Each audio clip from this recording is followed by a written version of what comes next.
L'hégémonie occidentale n'existe en réalité que du début du XVIIIe siècle jusqu'à la fin du XXe. Nous avons eu 3 siècles. Aujourd'hui, c'est fini. Le nucléaire a acquis une très mauvaise image du fait de l'Allemagne. En fait, ce sont les Allemands qui ont fait exprès, parce qu'ils considéraient que le développement du programme nucléaire de 1973 donnait un avantage économique compétitif important à la France. Et c'est pour ça qu'ils ont essayé de nous persuader de s'aborder notre nucléaire.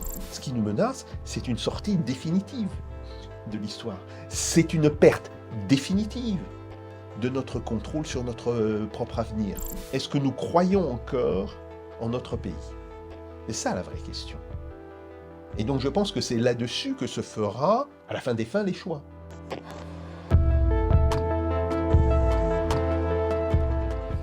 Bonjour Jacques Sapir. Bonjour. Bienvenue à Crépuscule. Jacques Sapir, vous êtes économiste, directeur d'études à l'EHESS. Vous avez écrit de nombreux ouvrages autour de la question, des questions économiques et monétaires, sur l'euro, la planification, la démondialisation. Dans votre dernier ouvrage, La fin de l'ordre occidental, vous expliquez que l'ordre financier hérité d'après-guerre est en train de vaciller sous nos yeux. On abordera ce thème-là au cours d'entretien. On va traiter du sujet, évidemment, des BRICS, ça a fait l'actualité, de la question de la dédollarisation, également de la question, alors, réelle ou fantasmée, de la fin de l'hégémonie américaine. Et j'aimerais également vous entendre sur le déclassement de la France, annoncé par certains, et également les enjeux énergétiques. Première question, pour entrer directement dans le vif du sujet, le 16e sommet des BRICS s'est tenu à la fin du mois d'octobre. Est-ce qu'on peut considérer qu'une dynamique est désormais enclenchée pour une sortie du système des institutions financières américaines, on va dire sous tutelle américaine? Alors, cette dynamique existe, elle ne date pas du 16e sommet, elle est largement antérieure.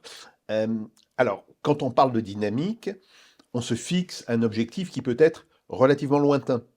C'est clair. Ce qui est sûr à travers le 16e sommet des BRICS, c'est que les BRICS sont aujourd'hui constitués à travers des cercles concentriques.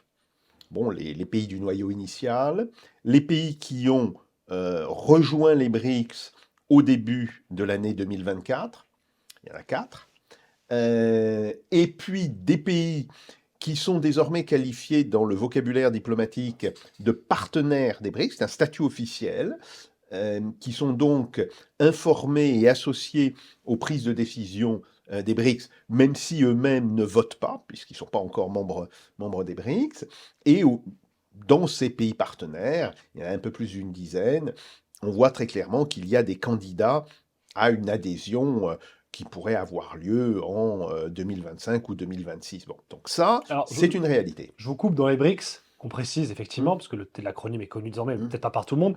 On considère qu'il y a le Brésil, la Russie, la Chine, l'Inde, Et l'Afrique du Sud. et désormais on parle même de BRICS+, c'est ça, hein? Oui, alors BRICS+, à cause de l'adhésion de 4 pays, c'est l'Iran, l'Algérie, les Émirats arabes unis et l'Éthiopie. L'Argentine, qui était à un moment donné, qui avait demandé son adhésion, n'a pas ratifié à cause du nouveau président. Bon, ça c'est une chose claire.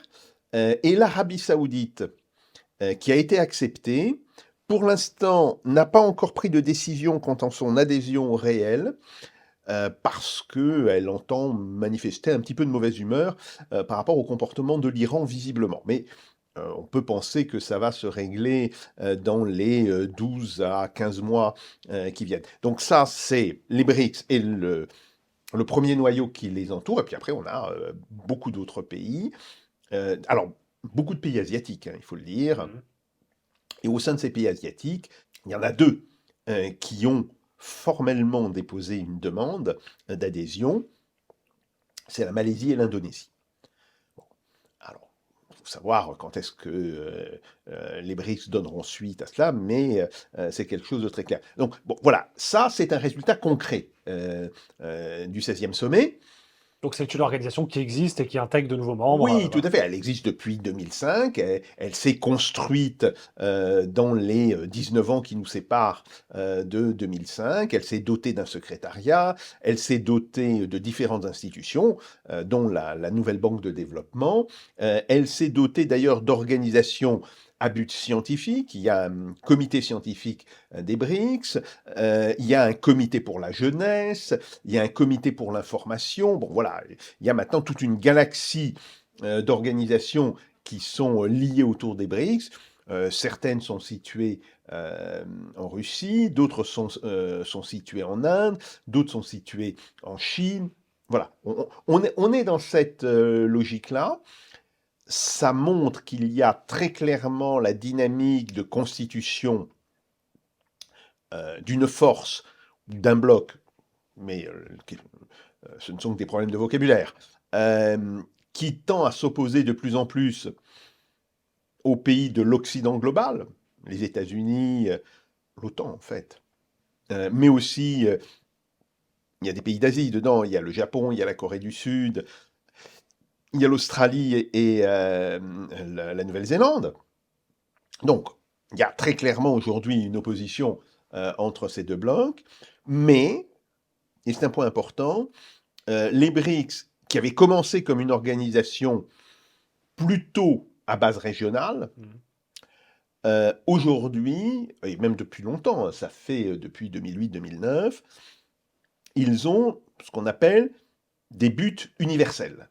C'est-à-dire qu'ils s'adressent à l'ensemble des pays qui sont membres de l'ONU. C'est dit très explicitement, c'est dit dans la charte des BRICS, ça a été redit dans le communiqué qui a été publié après le 16e sommet de Kazan. Bon, alors, bien sûr, on note qu'il y a une différence entre le discours et la réalité, parce que dans la réalité, c'est plutôt une organisation centrée sur l'Asie, avec quelques avancées sur l'Afrique et sur l'Amérique latine, bien, mais il faut savoir que, en théorie, les BRICS et l'ensemble des institutions qui sont issues des BRICS sont ouvertes à tous les pays membres de l'ONU. Alors, on va revenir sur cette question des principes universels parce que ça me semble être intéressant en comparaison, pardon, évidemment avec l'OTAN. Pour autant, est-ce que vous pouvez nous parler en termes de chiffres rapidement? Qu'est-ce que ça constitue en termes de pourcentage de PIB, ces BRICS? Est-ce que vraiment ça concurrence, si je puis dire, le bloc occidental? Voilà, parce que en prenant en considération, si on enlève évidemment le géant chinois, oui, oui, évidemment l'Inde qui est en train de croître, si on enlève ces deux mastodontes, est-ce que ça reste quand même un bloc capable de faire concurrence à ce que j'évoquais, au bloc occidental? Alors, sans la Chine et sans l'Inde, effectivement, les BRICS apparaissent comme, apparaissent comme assez faibles. Maintenant, si on prend les BRICS tels qu'ils existent, donc avec l'Inde et la Chine, ils ont dépassé le G7 entre 2019 et 2020. Bon, la Chine ayant elle-même dépassé les États-Unis en 2017.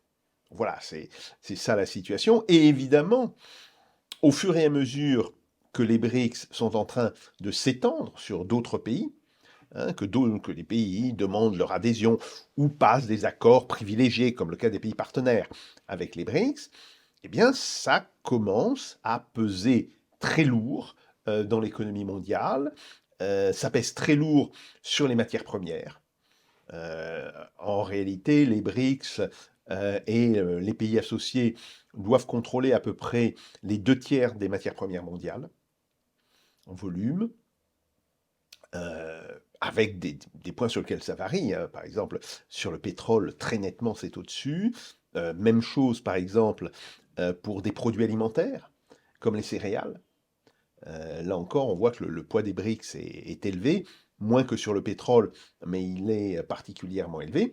Donc, on est en face d'une organisation économique importante, qui fait au moins jeu égal avec le G7, qui est l'organisation économique qui est un petit peu le pivot du monde occidental, enfin même plus que jeu égal, sauf dans un domaine, c'est le domaine financier.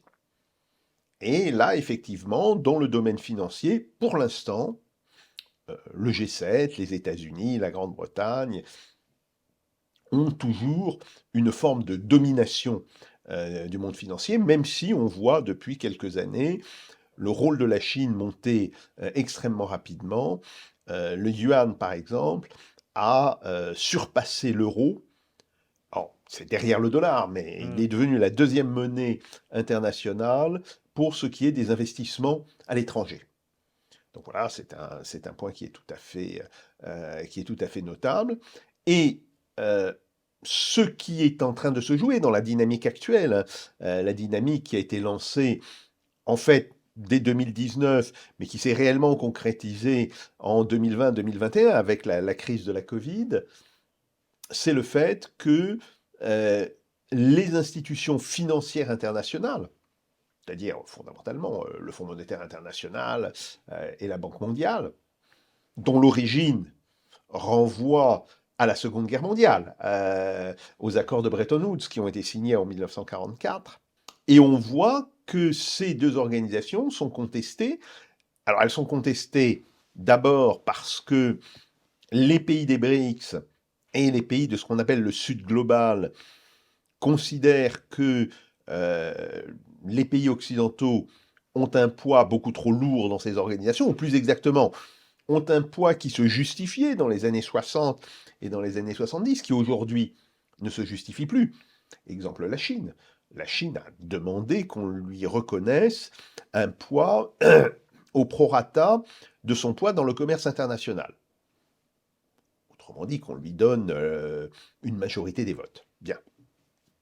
Refus des Américains et des Européens, mais c'est la même chose sur la Banque mondiale. Donc, il y a d'abord cette contestation sur le manque d'équité par rapport aux pays de ces organisations, mais il y a, il faut le savoir, une autre contestation qui vient sur l'inefficacité de ces organisations. Depuis la crise de 2008, je Oui, suppose. tout à fait. C'est depuis la crise de 2008, il y a une remise en cause de ces organisations parce qu'elles apparaissent au pays des BRICS comme inefficientes, comme dysfonctionnelles pour gérer un petit peu le cadre international.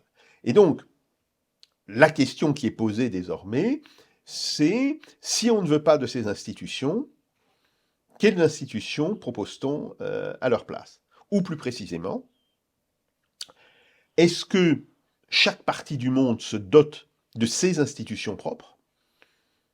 Voilà, on aurait un système financier pour l'Occident global, on aurait un système financier pour le Sud global, bon.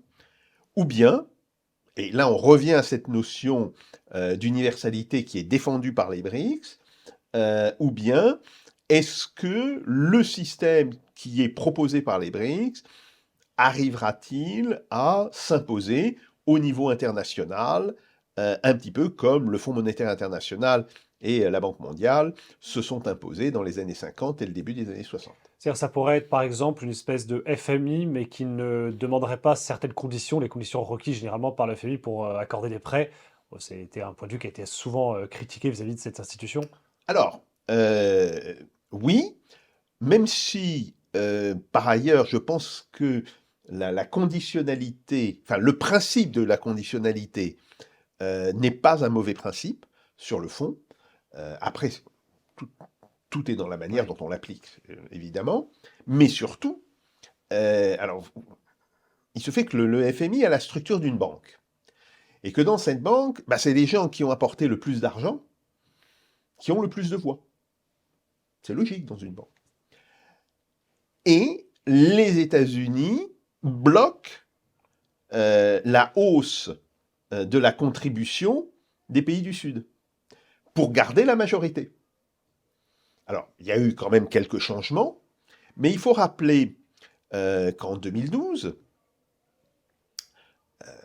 le projet qui était défendu par Dominique Strauss-Kahn, quand il était le président du Fonds monétaire international, bon, avant ses galipettes au Sofitel, c'était quand même le projet d'ouvrir très largement à la Chine et à l'Inde le capital du Fonds monétaire international. Et ça devait aboutir à une situation où les États-Unis n'auraient plus le droit de veto qu'ils ont encore actuellement sur le fonctionnement du Fonds monétaire international. La Chine n'aurait pas eu un droit de veto. Mais donc, les décisions prises par le FMI auraient dû résulter d'un accord entre les États-Unis et la Chine et l'Inde. Bon. Et ça a été bloqué par les États-Unis. Donc voilà, on est dans cette situation et les pays des BRICS développent désormais une conception, alors à la fois dans les pratiques internes de fonctionnement, c'est-à-dire comment on fait des prêts à des pays, quelles sont les conditions que l'on met. Si un pays voit sa situation économique s'améliorer, est-ce que l'on peut réviser les clauses des prêts, diminuer ses taux d'intérêt, bon, etc. Bon. Et puis surtout, comment va fonctionner cette institution? Et là, les BRICS, pour l'instant, ont adopté la règle de l'égalité entre les pays des BRICS, enfin, les pays du noyau originel. Il y a tout un débat quant à la place des pays nouveaux entrants, enfin des 4 pays qui sont entrés. Et là, pour l'instant, ce qui était décidé, ça a été de limiter leurs droits à 1,5% du capital de la banque. Mhm. Bon, ça pourrait évoluer par la suite, très, très clairement. Est-ce que ce bloc des BRICS, il n'est pas. C'est pour ça que je parlais d'hétérogénéité au début en termes économiques, en parlant du géant chinois et du géant indien. Est-ce qu'il n'y a pas aussi, contrairement au bloc occidental, un manque d'hétérogénéité culturelle? Je veux dire par là que l'Occident, sous comment dirais-je, que l'OTAN a réussi à homogénéiser, notamment dans les, comment dirais-je, dans les positionnements géopolitiques mondiaux. Il y a un alignement de l'ensemble des pays de l'OTAN sur l'OTAN. On sait que dans les BRICS, il y a des points de vue enfin, des lignes au niveau des relations internationales qui divergent et qui ne sont pas les mêmes, évidemment entre la Chine, l'Inde. Vous voyez ce que ça peut participer à, comment dirais-je, entamer la force de ce processus. Alors, en fait, c'est à la fois une faiblesse et une force des BRICS. Alors oui, c'est une faiblesse parce que au niveau international, ils ne peuvent prendre de position qu'au consensus. Même si, en fait, les BRICS fonctionnent en interne comme un mécanisme de réduction des conflits. Alors, le plus évident a été l'accord qui a été, enfin pas l'accord, oui, le traité qui a été passé entre l'Iran et l'Arabie Saoudite, qui ont accepté de faire baisser la tension entre ces deux pays. Mais vous avez eu, à la veille du sommet de Kazan, et quand je dis à la veille, ça a dû se passer le 22 octobre, hein, bon, un accord qui a été signé entre la Chine et l'Inde, où on a échangé ce qu'on appelle les instruments du tracé frontalier. Autrement dit, ils ont échangé des cartes de manière à se dire une fois pour toutes, voilà, la frontière, elle est là. Bon. Et c'était un des points essentiels du contentieux entre la Chine et l'Inde. Parce que les deux pays n'étaient pas d'accord sur la position exacte de la frontière. Et quand je dis la position exacte, on ne parle pas à 1 ou 2 kilomètres près. Hein. On était plutôt à 100-150 kilomètres. Bon. Est-ce que c'est la ligne qui avait été fixée par les Anglais au sommet de leur puissance coloniale? Bon. Toute une série de problèmes. Donc on voit déjà que là, on se met d'accord.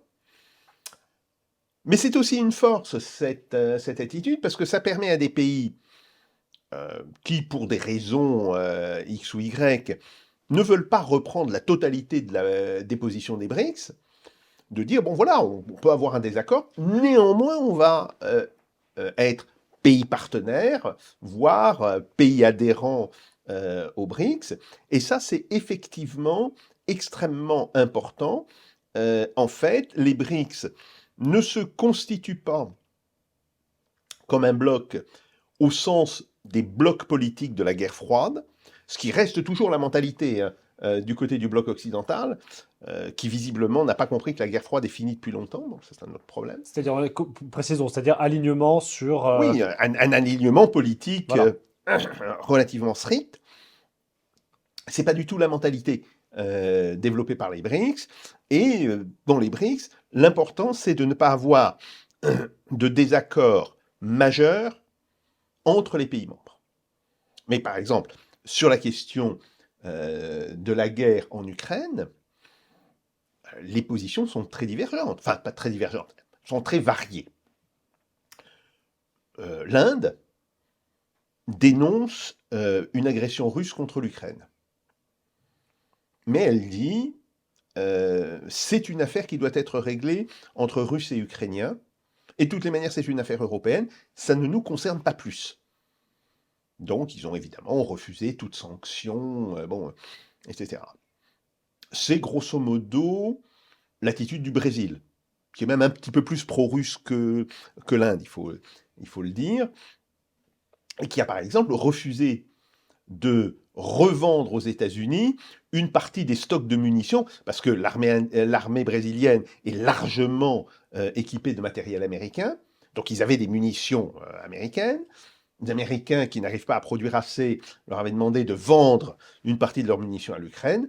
Refus très net du gouvernement brésilien sur le thème nous ne voulons pas remettre de l'huile sur le feu dans ce conflit, etc. Bon.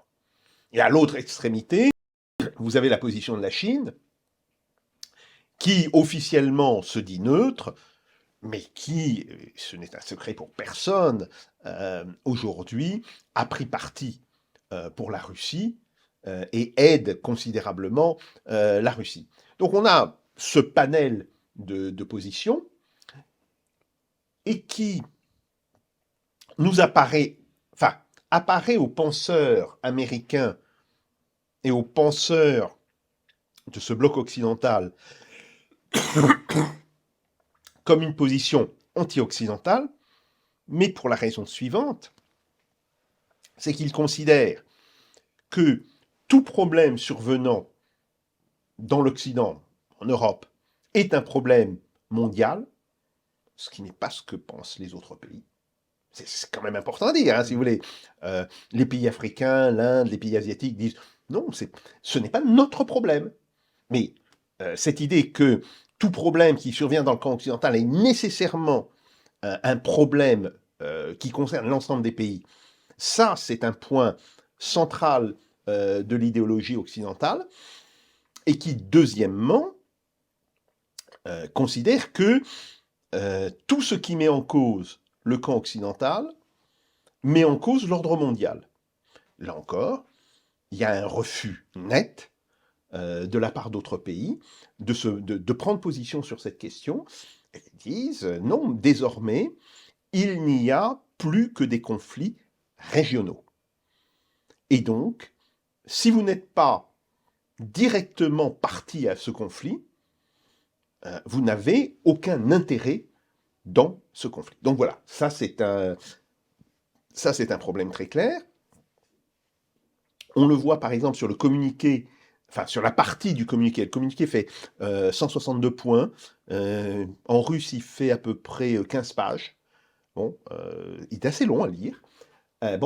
La prise de position des BRICS sur la guerre que mène Israël à Gaza et au Nord-Liban. La position des BRICS est une position qui se situe strictement sur le plan humanitaire. Ils ne prennent pas position, mais ils demandent un arrêt des combats pour des raisons humanitaires. Par ailleurs, les BRICS, et c'est séparé, ont déclaré que on devait reconnaître un État palestinien. Mais des déclarations identiques ont été faites dans les pays occidentaux, si vous voulez. Bon, donc, en fait, on voit très bien que les positions des BRICS sont à chaque fois ajustées à ce que les BRICS perçoivent comme pouvant être un consensus au niveau international.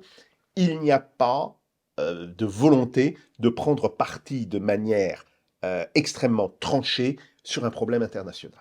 Alors, évidemment, vous avez évoqué la position des États-Unis. Trump a été récemment élu et il s'est directement opposé aux BRICS en les menaçant, s'ils continuaient à sortir du dollar, à une guerre commerciale. Alors déjà, est-ce que vous pouvez nous expliquer un peu ce que c'est que cette entreprise de dédollarisation et en quoi et comment comprendre du coup la réaction de Trump? Alors l'entreprise de dédollarisation, elle est en fait assez ancienne. Elle commence dans les années qui suivent la crise des subprimes. Hein, on estime que la crise des subprimes, c'est 2008-2010. Bon, on peut toujours à la marge dire non, en fait, elle a commencé en 2007, elle ne s'est pas terminée, il n'y a pas une date à laquelle elle s'est terminée, elle continue sur 2011-2012. Bon. Et donc, à partir de 2012-2013, il y a toute une série de pays qui font état de leurs problèmes dans le fait que le dollar soit la principale monnaie de transaction internationale. Pourquoi? Parce que les États-Unis utilisent ce fait pour imposer des sanctions à différents pays, avec cette idée de l'extraterritorialité de la loi américaine, fondée sur le fait que, effectivement, la caisse de compensation du dollar se situe aux États-Unis. Mais qui peut amener les États-Unis à prendre des sanctions qui touchent des transactions dans lesquelles aucun Américain n'est en réalité impliqué.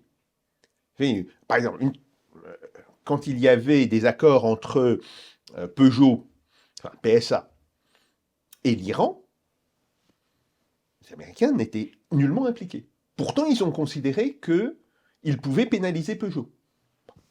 Donc, c'est ça le problème essentiel, et ce qui a amené les pays des BRICS à rechercher des méthodes je dirais, pour se passer du dollar comme monnaie de transaction.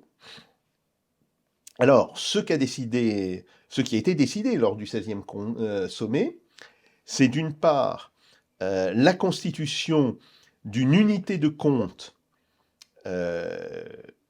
qui ne sera pas le dollar, qui ne sera d'ailleurs pas une des monnaies existantes, qui sera une nouvelle forme, très probablement une monnaie électronique par ailleurs, bon, dans lequel seront comptabilisées toutes les transactions entre les BRICS naturellement, mais aussi entre les BRICS et d'autres pays, par exemple les pays partenaires. Bien. Et puis, ils ont décidé que sur la base de cette unité de compte, dans laquelle seront évaluées les différentes transactions, le règlement pour chacune de ces transactions se ferait dans les monnaies des différents pays. Donc, court-circuitant complètement le dollar. Bien. Et c'est déjà quelque chose qui est mis en place depuis une quinzaine de mois et qui va aller se développant de manière de plus en plus importante. Alors, très clairement, le commerce, par exemple, dans le commerce extérieur chinois, les pays des BRICS doivent représenter à peu près 25%. L'essentiel du commerce chinois, les 75% restants, c'est l'UE et les États-Unis. Même plus, probablement plus proche de 80 que de 75. Bien. Mais on voit bien qu'il pourrait y avoir un quart de la circulation non américaine du dollar qui pourrait être mise en cause d'ici 5 ans et à plus longue échéance, peut-être un tiers. Alors, oui, c'est un nouveau phénomène, et d'ailleurs, ça va faire diminuer la demande de dollars par les pays du Sud, par la Chine, donc par l'ensemble des pays des BRICS, mais plus globalement, par tous les pays qui commerceront avec les BRICS. Et si la demande de dollars diminue, ça va poser un problème aux États-Unis pour financer leur dette, parce que ils peuvent financer leur dette parce qu'il y a aujourd'hui une telle demande de dollars que tout le monde veut acheter des bons du Trésor américain. Bon.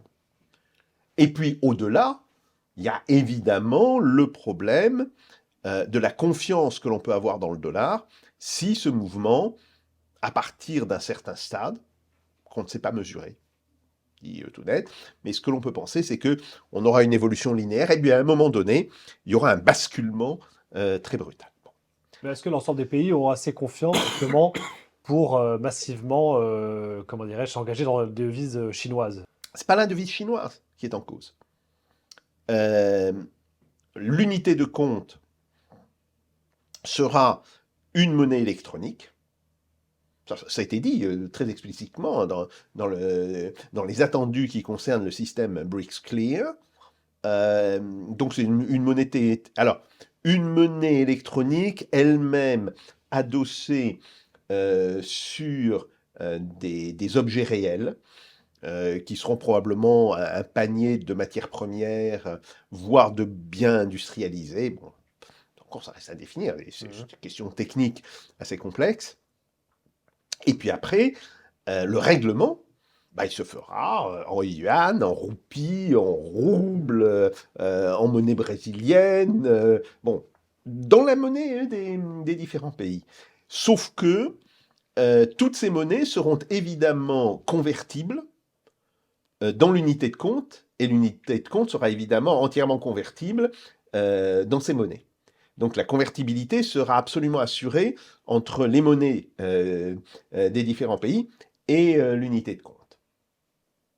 Donc ça, c'est un système qui va mécaniquement faire baisser la part du dollar et faire baisser la demande internationale pour du dollar. Je précise qu'à l'heure actuelle, on a quoi, 58% des réserves de change Tout qui à fait. sont libellées en dollars, c'est ça? Tout à fait. C'est quand même colossal encore. Tout à fait, c'est très important. Alors, ça a baissé. Le sommet a été atteint, d'ailleurs, au moment de la création de l'euro. C'est à ce moment-là où le dollar est monté, et il avait atteint 65-66%. Donc il a perdu à peu près 8% depuis une vingtaine d'années. Et il continue d'ailleurs à s'éroder. Et alors le point qui est important, c'est que désormais l'euro baisse aussi. Et que quand on regarde la part des autres monnaies, ce qu'on appelle les petites monnaies, eh bien leur part est passée d'environ 10% en 2014, bon, aujourd'hui à 20%. Elles sont au-dessus de l'euro, si vous voulez. Donc l'euro est en train de baisser aussi, ces petites monnaies sont montées très vite, et donc effectivement, on peut avoir une situation dans laquelle la part du dollar descendra jusqu'à peut-être 40%, peut-être un petit peu moins, peut-être 35%, on ne sait pas. La part de l'euro va elle aussi un petit peu baisser, mais l'euro est beaucoup moins utilisé dans les transactions avec les pays du Sud, beaucoup moins utilisé que le dollar. Bon, l'euro pourrait descendre jusqu'à 15%. Bon, et le reste, donc les 45% restants, pourraient être effectivement ces différentes monnaies. Alors certaines, si vous voulez, plus que d'autres. Évidemment, le yuan sera plus utilisé que la roupie. Bon, mais la roupie est déjà très utilisée régionalement. Hein, il faut savoir que le commerce avec le Bangladesh, avec la Malaisie, avec l'Indonésie, il y a une part de ce commerce qui est faite en roupie. Et par ailleurs, on peut très bien anticiper que des pays d'Afrique de l'Est, comme le Kenya, comme la Tanzanie, etc., vont basculer une partie de leur commerce en roupie, parce qu'ils ont traditionnellement un commerce important avec l'Inde, si vous voulez. Donc, on est sur cette logique. Alors, Sur c'est la évidemment question là de que... Trump et les États-Unis, du coup. Voilà, Trump a écrit son tweet. Bon, et mon sentiment, c'est que c'est le tweet d'un candidat. Je vous coupe, je rappelle donc qu'il menace, si cette Oui, entreprise de dédollarisation se poursuit, de mener une guerre commerciale aux BRICS. tout à fait. Et moi, j'ai l'impression que dans ce tweet, c'est pas le Trump président qui parle, enfin qui écrit, c'est le Trump candidat. Parce que, réfléchissons, ok, je vais pénaliser la Chine et l'Inde. Je mets des droits de douane à 100%. Quelle est la part des médicaments qui sont utilisés aux États-Unis qui viennent d'Inde et de Chine? C'est pas 75%? Donc tu vas doubler le prix, 75% des médicaments? Et on peut répéter ça sur énormément de produits. Donc, une telle hausse, aussi brutale, est à mon avis complètement exclue. Ça ne veut pas dire qu'il n'y aura pas du protectionnisme du côté des États-Unis. Ça ne veut pas dire qu'il n'y aura pas la tentative pour les États-Unis de relocaliser chez eux toute une série de productions qui, pour l'instant, sont délocalisées en Chine. Mais même ça va poser un problème à certains industriels. Vous avez par exemple Elon Musk. 2 jours après le tweet écrit par Trump, il a commencé à prendre un petit peu ses distances. Pourquoi? Parce que vous avez une bonne partie des Tesla, des voitures, qui sont produites en Chine. Oui. Problème. Bon. Mais au-delà, il y a eu une enquête qui a été faite par le Congrès américain et qui s'est rendu compte que même sur des produits militaires américains de très haut de gamme, comme le F-35, bien, vous aviez des composants chinois. Parce que ces composants ne sont plus produits aux États-Unis. Alors, l'industrie américaine a certainement la capacité à produire ce type de composants. Mais on voit bien que si on veut complètement arrêter le commerce avec la Chine, d'abord, ça ne se fera pas en un jour. Ça ne sera même pas en un an. C'est un processus qui prendra de nombreuses années. Et puis, deuxièmement, qui va impliquer un coût pour la population américaine qui sera relativement élevé. Alors, là aussi, ça pose un problème. Est-ce que la population américaine est prête à accepter ce coût? Ça, c'est une vraie question. Donc, on est là sur des choses qui, à mon avis, relèvent beaucoup plus du propos de campagne que du propos de président, même si le précédent mandat de Trump avait montré une volonté d'imposer dans des accords internationaux des clauses protectionnistes. Et certaines de ces clauses protectionnistes étaient assez intelligentes, en réalité. Quoi qu'on pense du reste de la politique de Donald Trump, quoi qu'on pense de ses propos, bon, il faut reconnaître que sur les questions économiques, il a une véritable intelligence des situations économiques. Et quand il a imposé, dans le cadre du traité de libre-échange sur l'Amérique du Nord, ce qu'on appelle l'ALENA, le traité entre les États-Unis, le Canada, le Mexique, quand il impose des taux de salaire minimum pour les entreprises mexicaines, c'est une idée qui est très intéressante. Il considère que, alors il ne le dit pas comme ça, mais il considère en réalité qu'il ne doit pas y avoir de décalage entre les salaires par rapport au décalage à la productivité. Que grosso modo, admettons que la productivité mexicaine, je ne sais pas exactement où elle en est, mais que la productivité de l'industrie automobile au Mexique, de l'industrie des sous-traitants plutôt de l'automobile au Mexique, soit la moitié de la productivité des mêmes entreprises aux États-Unis. Bon. Le salaire au Mexique doit être la moitié du salaire aux États-Unis. Pas du quart, même pas du cinquième, ce qui est le cas actuellement. Ah oui, ça me semble une mesure assez logique. Bon. Et qui, en fait, peut, à la fin des fins, avoir des effets très positifs, y compris sur les travailleurs mexicains. Donc, ce type de protectionnisme, il est tout à fait pensable. Mais l'idée d'interdire le commerce avec des géants comme la Chine, voire l'Inde, parce que l'Inde aussi commence à exporter massivement aux États-Unis, du jour au lendemain, ça, je n'y crois pas un instant. Alors, l'élection de Trump, elle était souvent vue en Occident comme le signe comment dire, d'un isolationnisme de retour avec les États-Unis, puisque effectivement sortir Back America Again, je crois, je sais plus ce Oui, qu'il a, Make slogan. America Great Again. Voilà. Et donc, ça signait un peu la fin de l'interventionnisme américain. Euh, Est-ce que ça vous semble pertinent? Je vous pose ça par rapport à la question de la dédollarisation. Est-ce que c'est lié ou ce sont deux sujets qui n'ont strictement rien à voir? Alors, au départ, c'est des sujets qui n'ont rien à voir.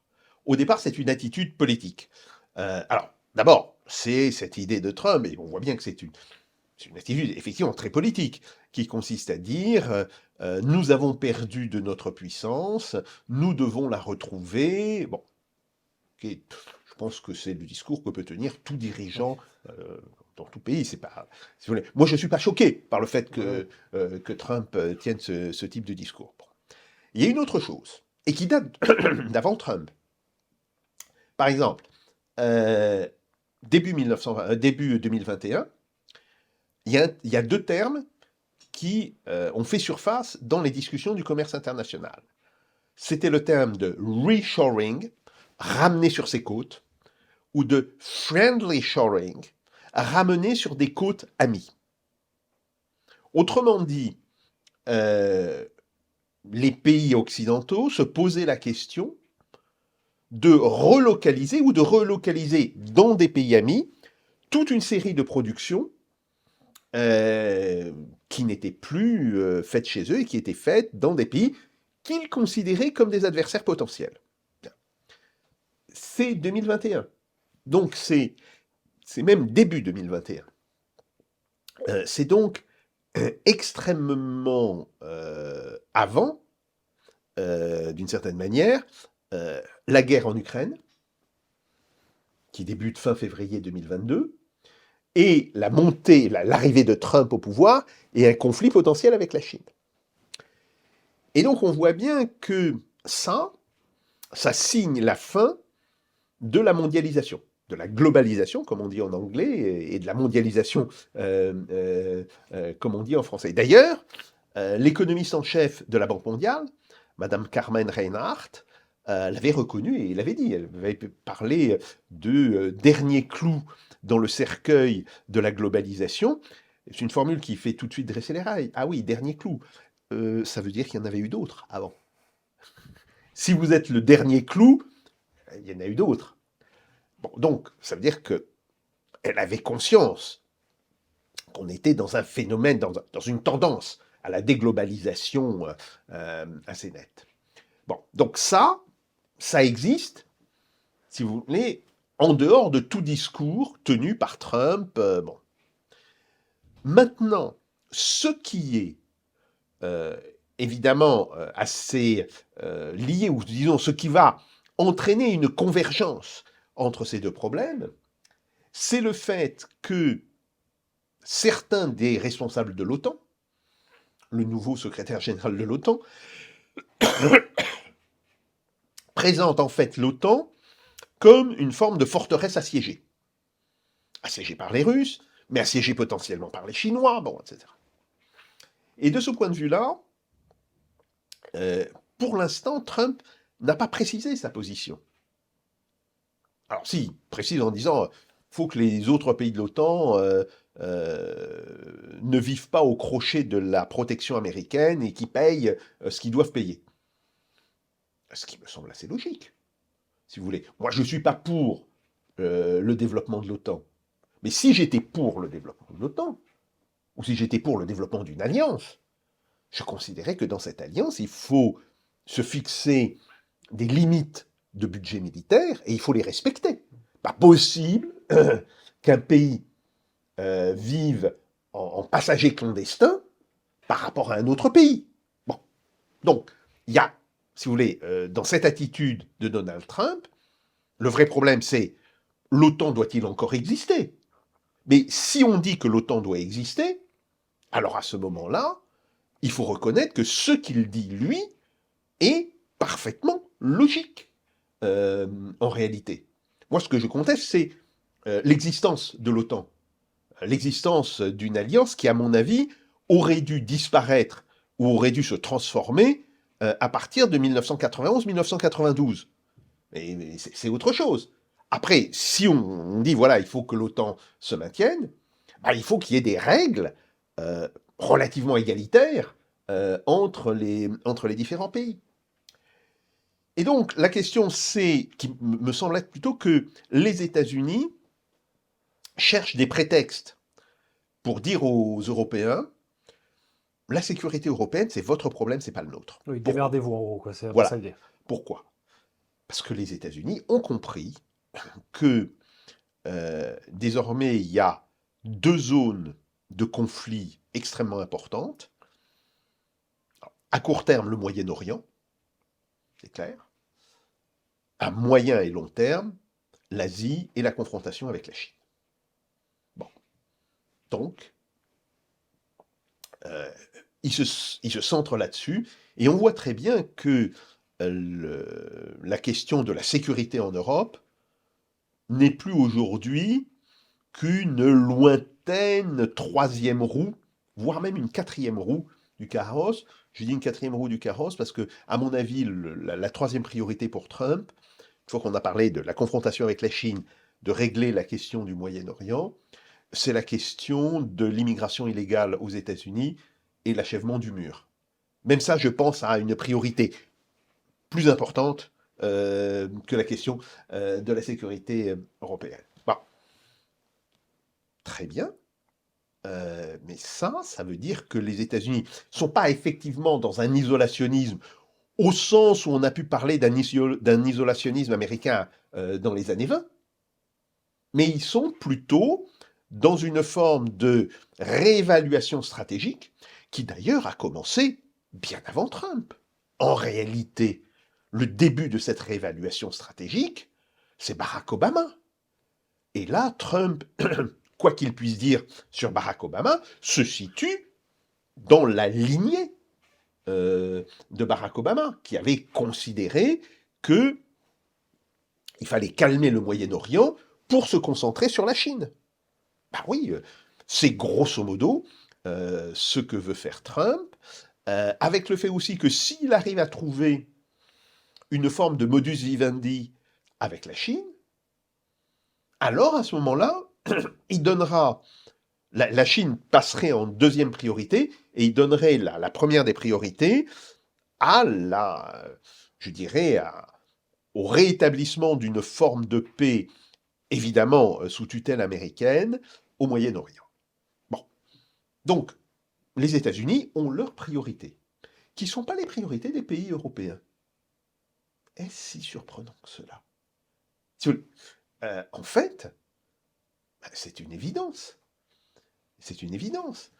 Et les États-Unis ont toujours été très préoccupés dans leur histoire, hein, ça remonte très loin, par la question de l'Extrême-Orient. Parce que les grands marchands de Boston, dès la naissance des États-Unis, ils faisaient du commerce avec la Chine. Donc en réalité, c'est notre vision à nous, Européens et Français, qui considérait, oui, mais les États-Unis font partie de notre Occident. Non. Ils peuvent en faire partie à certains moments, mais historiquement, depuis les années 20, le principal déploiement de la marine américaine, il est sur le Pacifique, il n'est pas sur l'Atlantique.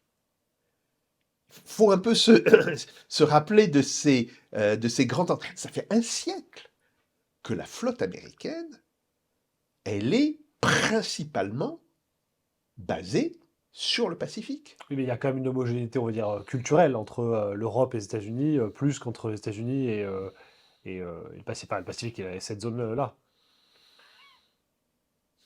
Je crois que les États-Unis, alors ça s'est pas joué en un an, hein, mais c'est progressivement, sont en train de développer une culture spécifique, qui n'est pas européenne, qui n'est pas asiatique, qui est une culture de l'Amérique du Nord, bon, pour différentes raisons.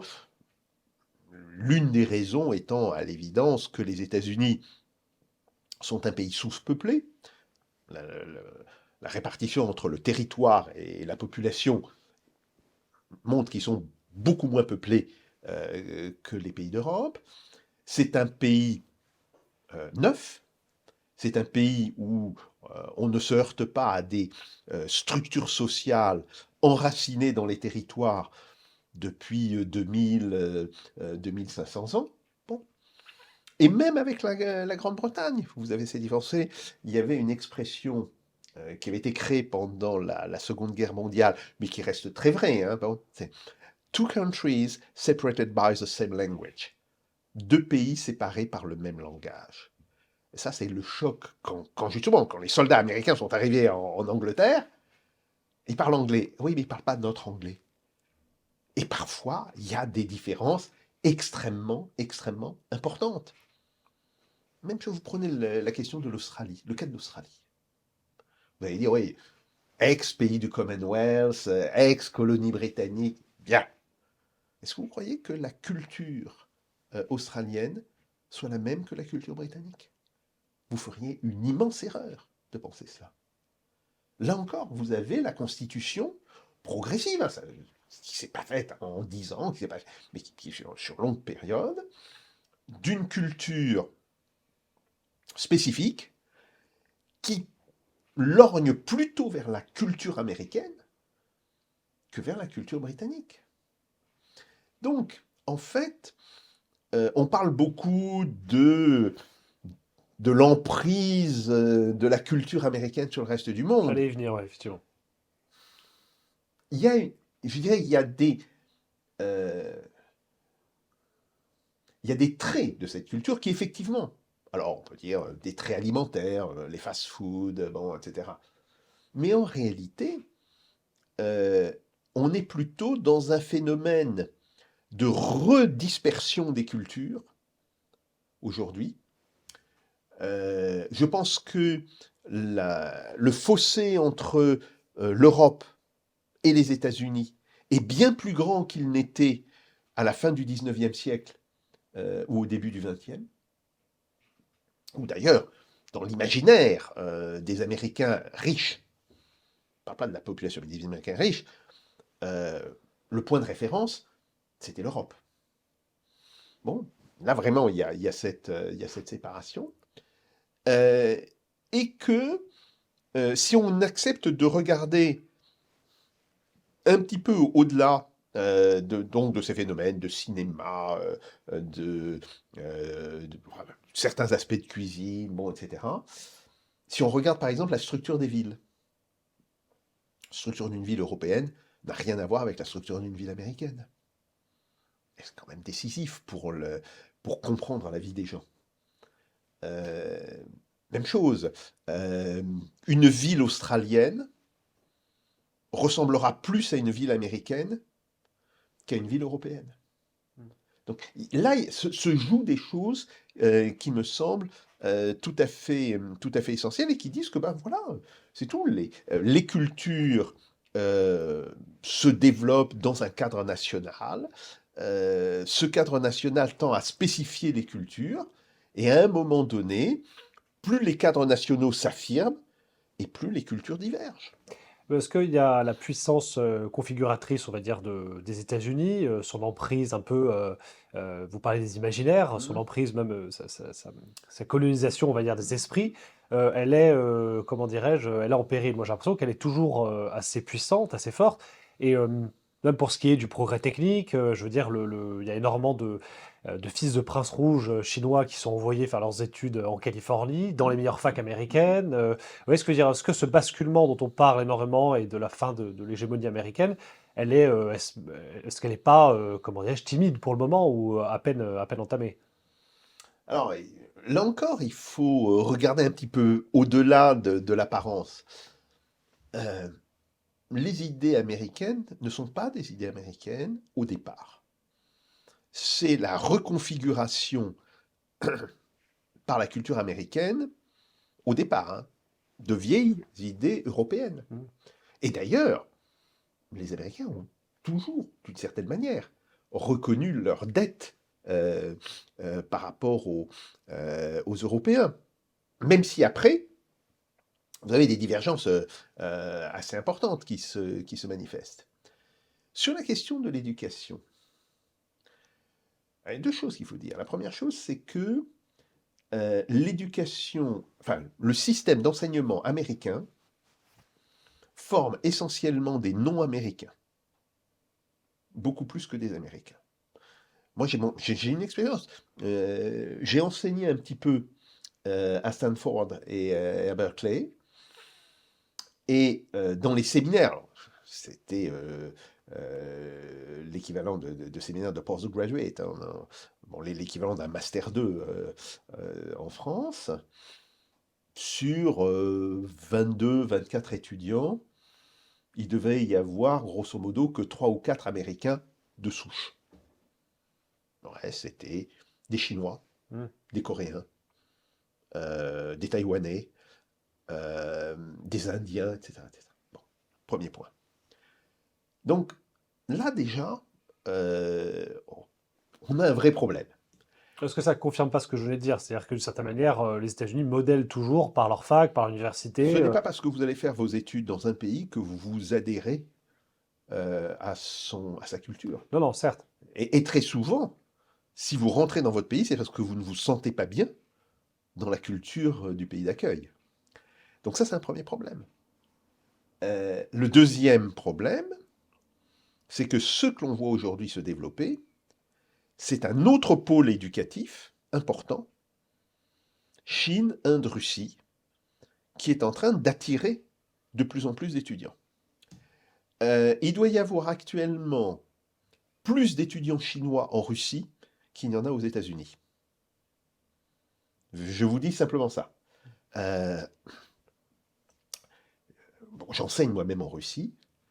Euh, j'ai beaucoup parlé avec des professeurs de l'université de Moscou et des administratifs de l'université de Moscou.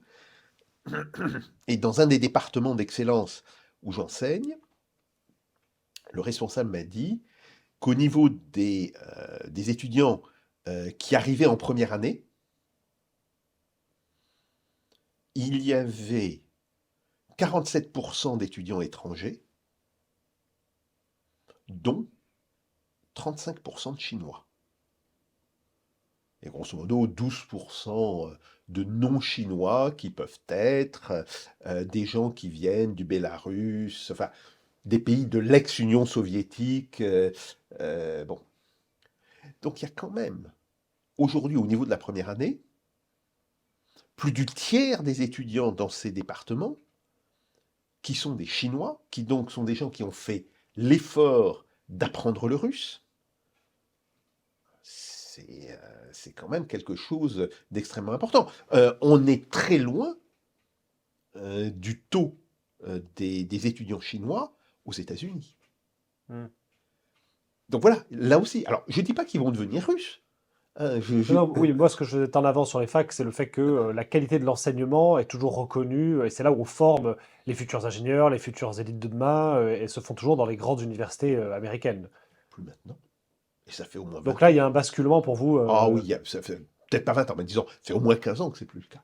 Ça fait déjà au moins 15 ans que des grandes universités chinoises offrent un niveau d'enseignement et une qualité d'enseignement qui est égal ou supérieur à celui des universités américaines.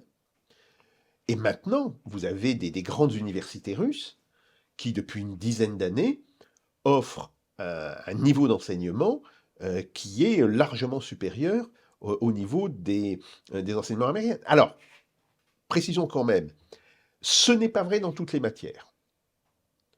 Par exemple, en sciences sociales, en histoire, en sociologie, les meilleures universités restent européennes en réalité, et même pas américaines. Bon.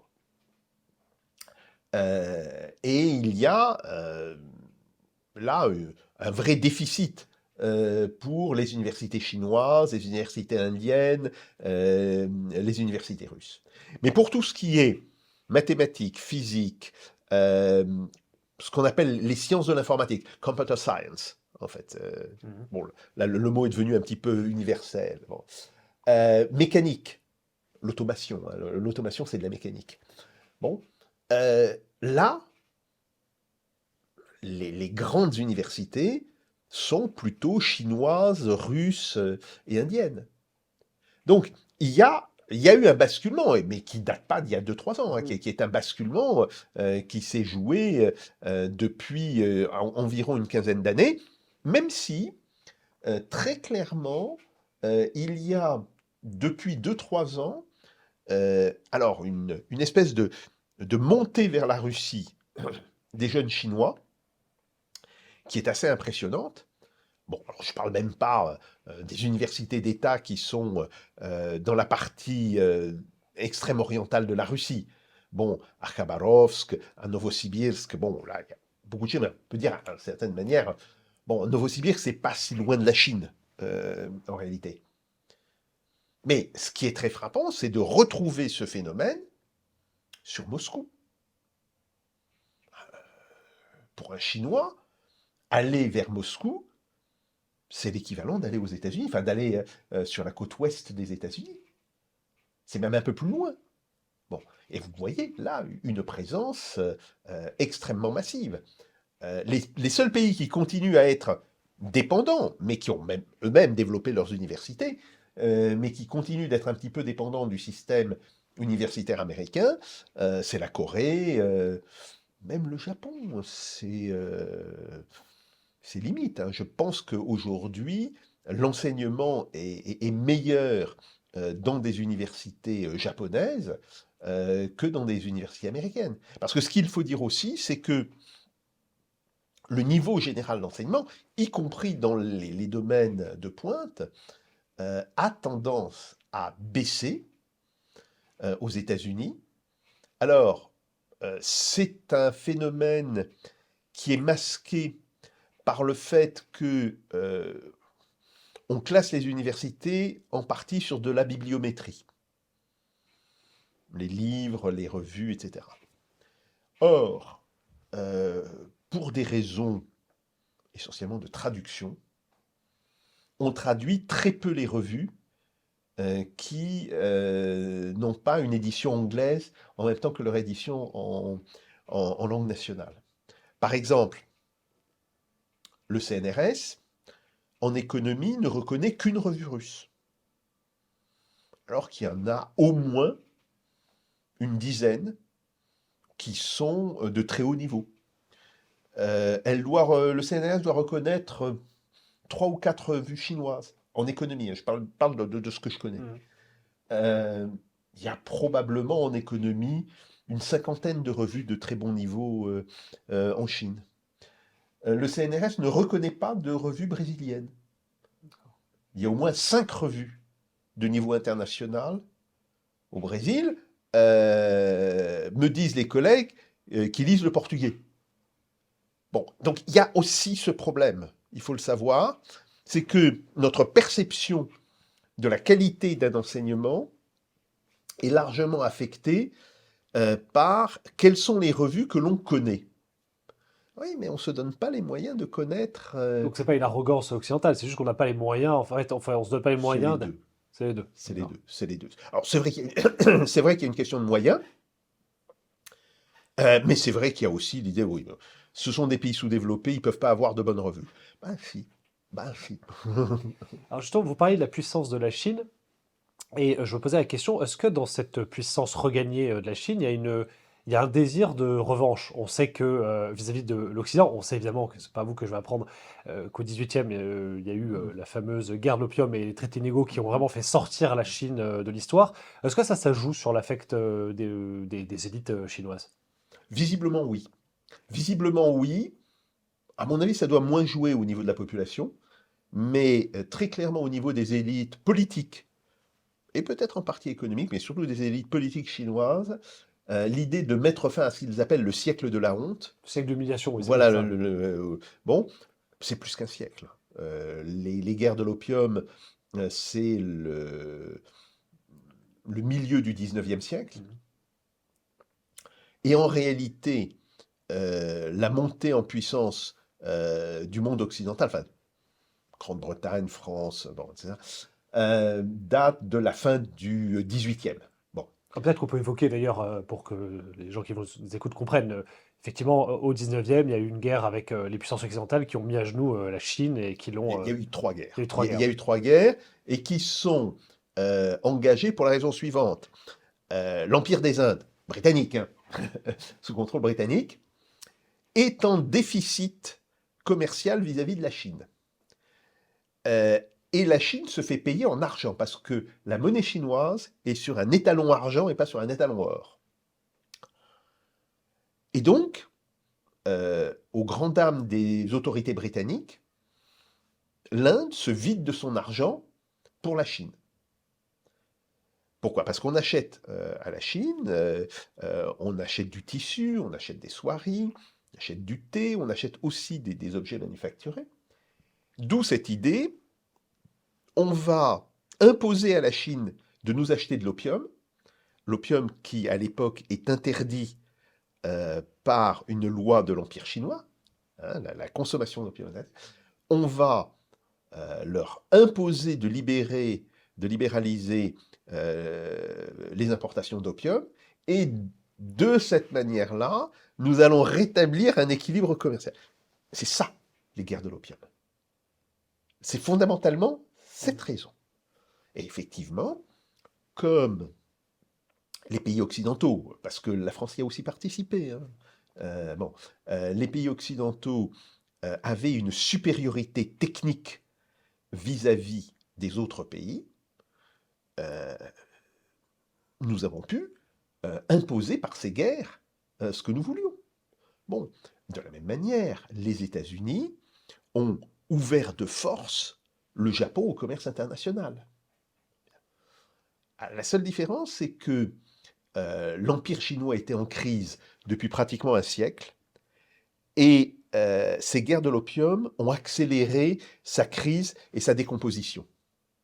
Alors que, au Japon, ça a provoqué un sursaut et la reconstitution d'une forme d'État qui a été capable de plier sans rompre devant les attaques américaines, de se réapproprier toute une partie de la technique et des institutions occidentales, mais de se les réapproprier dans l'idée de reconstruire un Japon fort, donc sans jamais renier sa culture.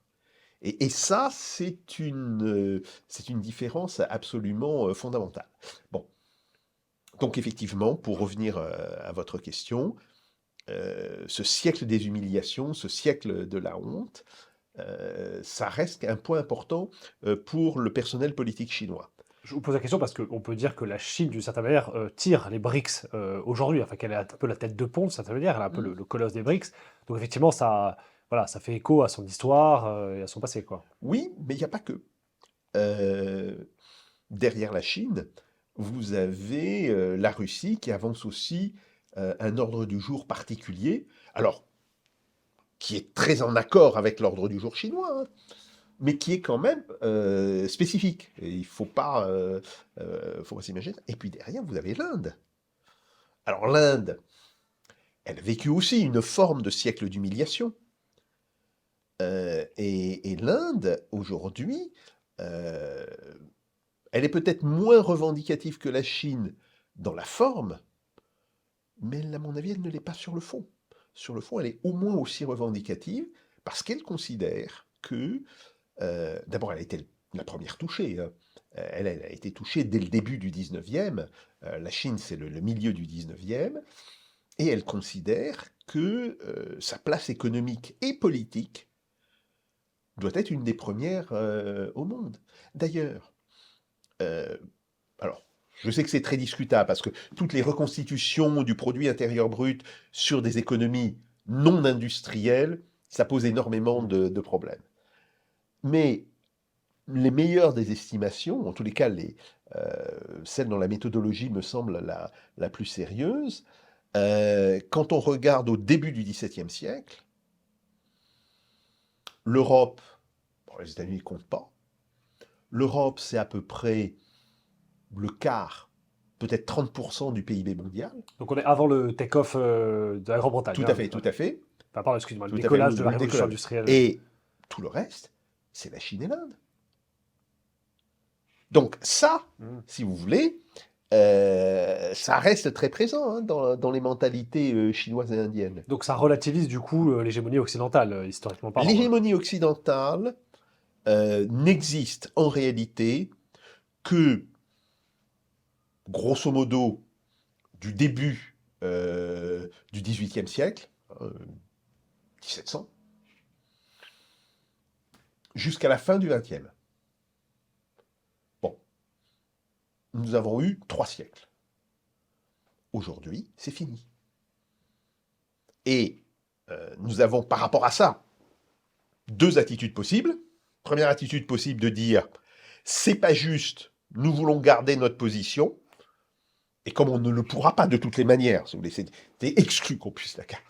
Bon, on va être dans une forme d'agressivité montante vis-à-vis des pays émergents, mais on va se replier sur nous-mêmes, ou alors dire, oui, d'accord, nous allons revenir à la situation qui était la situation du XVIe et du XVIIe siècle. Oui, tout à fait. Et donc, il va falloir à ce moment-là trouver d'autres formes d'équilibre entre les économies, entre les puissances politiques, etc. Mais grosso modo, ce sont les 2 alternatives. Soit nous entrons dans une logique un petit peu de récrimination sans fin et de volonté de conserver toutes les miettes de notre pouvoir. Bon. Et là, je pense que de toutes les manières, c'est impossible à tenir. Mais ça sera une forme de repli sur soi à la fois très amer et très agressif. Soit nous comprenons ce qui est en train de se jouer et nous disons, en fait, nous devons discuter avec ces pays du Sud qui ont repris des idées qui viennent de chez nous et qui nous les renvoient à la face parce qu'aujourd'hui, nous ne sommes plus capables de les appliquer.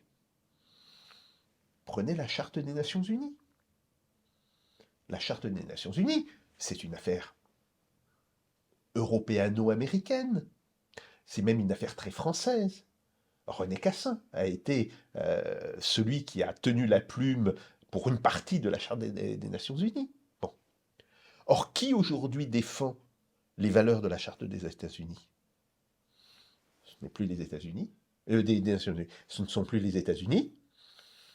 Et l'Europe est en fait à la suite des Nations Unies là-dessus. Ce sont les pays des BRICS qui défendent les principes de cette charte. Ah oui, il faudrait le reconnaître à un moment donné et se dire que ce qui n'est pas possible, c'est de dire, voilà les règles de l'ordre international, mais ces règles, elles sont pour vous, nous avons de différentes règles. Ah non. Ça, ce qu'on appelle le double standard, si vous voulez. Et ça, Vladimir Poutine nous avait mis en garde en 2007. Son discours de Munich, c'est ça. Ça consiste à dire, nous devons revenir aux règles de l'ordre international, mais ces règles s'appliquent à tout le monde. Et il visait évidemment l'intervention américaine en Irak, intervention qui était passée hors des Nations Unies. Donc, en réalité, nous sommes dans une situation où nous prétendons défendre des règles que nous n'appliquons plus depuis au moins une vingtaine d'années, peut-être plus, et qui nous sont renvoyées à la figure par les pays du Sud qui disent « nous appliquons vos règles ». Vous savez ce qu'on va vous dire? On va vous dire que ça signifie pour nous, Français ou Européens, de passer d'une tutelle à l'autre. C'est-à-dire on passerait d'une tutelle, de la tutelle américaine pour sortir, pour se mettre sous la protection des BRICS. Ce serait... Alors, je n'ai pas dit que nous allions Je passer... caricature votre propos, Non, évidemment. c'est bon. Mais à la limite, est-ce que ça ne serait pas, d'une certaine manière, la vocation et peut-être le destin de la France de jouer la passerelle entre les deux? Bon, ça demande d'avoir une véritable diplomatie, ce que nous n'avons plus. Pour avoir une véritable diplomatie, vous savez, il n'y a pas de diplomatie sans diplomate. Il faut recommencer à former des diplomates de carrière de haute qualité. Donc il faut revenir sur la réforme qu'a faite Emmanuel Macron.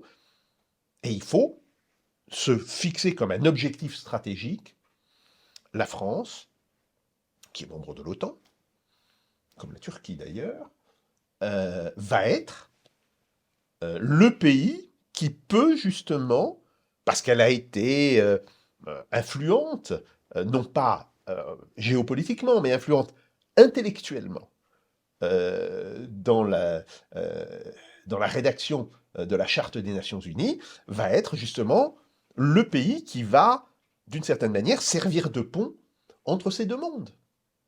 Bien. Je pense d'ailleurs qu'à un moment donné, c'est une idée qui a traversé l'esprit d'Emmanuel Macron. Mais il a voulu mettre cette idée en œuvre de manière juvénile, adolescente. Comme souvent, Oui. généralement. Grosso modo, il a fait un discours en 2023 en disant aux BRICS: Ah ben, votre sommet de Johannesburg, c'est très bien, est-ce que vous voulez pas m'inviter? Ça se fait pas. Et si vous voulez, il était clair que les BRICS nous opposeraient une fin de non-recevoir. Ce qu'il aurait fallu faire, c'était envoyer des diplomates de carrière, des gens qui sont rompus justement, je dirais, à toutes les subtilités de la diplomatie, parler avec Pékin, avec Moscou, avec la Nouvelle-Delhi, avec Brasilia, avec Pretoria, et chercher à faire émerger un consensus comme quoi la France pourrait être, à terme, un observateur dans les BRICS. Justement, je voulais vous poser cette question sur la France. Quelle est notre place dans ce futur qui s'annonce? Vous savez que la question de déclassement est très présente en France. On a l'impression vraiment d'avoir été un Ouais. grand peuple, une grande nation et d'être de plus en plus déclassé. Euh, Ça, c'est évidemment avec la question de la crise énergétique sur les 2 dernières années, ce sentiment s'est renforcé. Quel est votre point de vue là-dessus? Est-ce qu'on a encore des atouts justement pour faire face à une puissance américaine éventuellement déclinante et des BRICS qui se constituent à l'Est? Si vous voulez, oui. Nous avons été d'ailleurs une grande puissance dans le passé, parce que nous étions la puissance la plus nombreuse d'Europe. Donc Nous c'est une étions, question démographique tout aussi, à bien fait, sûr. nous étions démographiquement plus puissants que la Russie. Mhm. Sous Henri IV et sous Louis XIII, il y avait plus de Français qu'il n'y avait de Russes. C'est aussi ça qui explique. Bon. Et si nous avons pu mener des guerres sanglantes, interminables, sous le règne de Louis XIV et puis après sous Napoléon, c'est parce que nous avions ce tel avantage démographique sur les autres pays. On avait des hommes à faire mourir sur les champs de bataille, il faut le dire crûment. Bon. Aujourd'hui, on voit bien que c'est plus possible et nous n'avons même plus la capacité économique. Alors, par ailleurs, il y a des problèmes quant au développement de l'économie française, qui sont des problèmes purement français qu'il faudrait régler et qu'il faudrait régler vite. Mais sur le fond,